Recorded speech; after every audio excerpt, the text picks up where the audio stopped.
Hello, fam. Hope you had a wonderful week. We thank the Lord for such a beautiful weather. The sun is out and the skies are blue.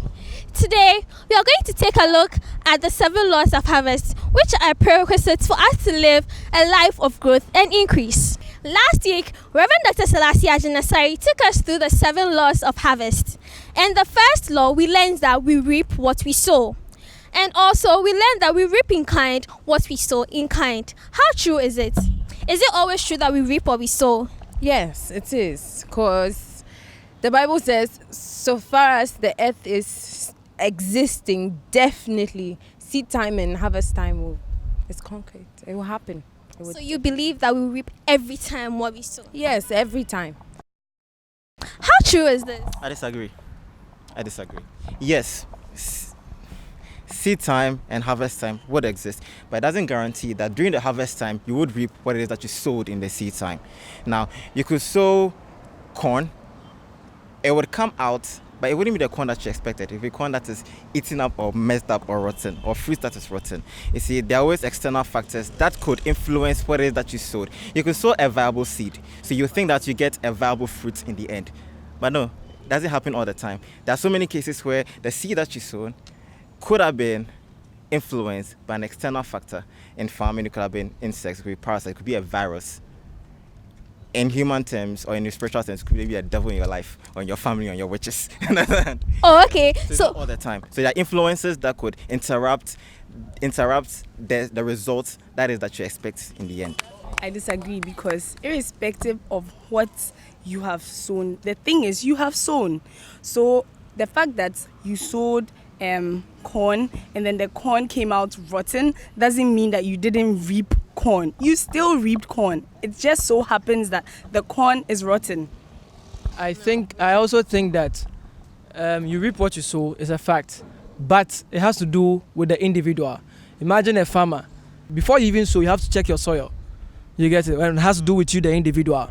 Has to check your expectation, check your faith, check the things that are in you. What are you expecting? Your actions, everything goes into play.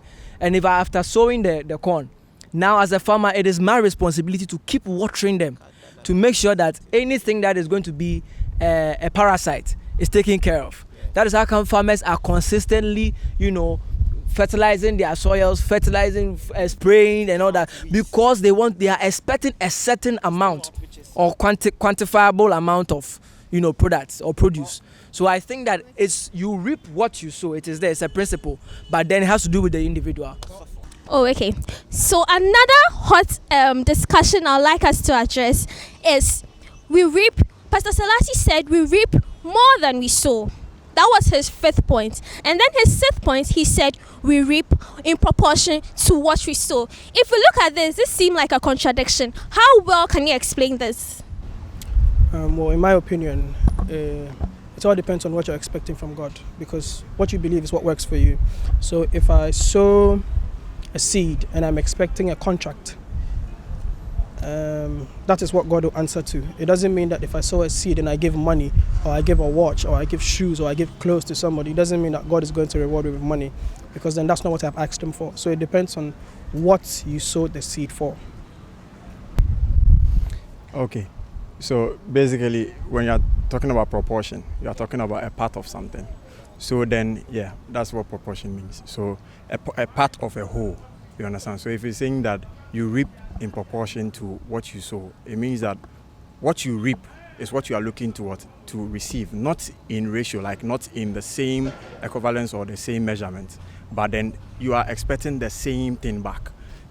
If I kick you, you understand, I should expect a kick back, not the same kick, the momentum of the same kick that came to me or that I gave out should come to me. Maybe the kick could be higher or lower, you understand, but then still it is the same thing that I gave out, you understand? Yeah.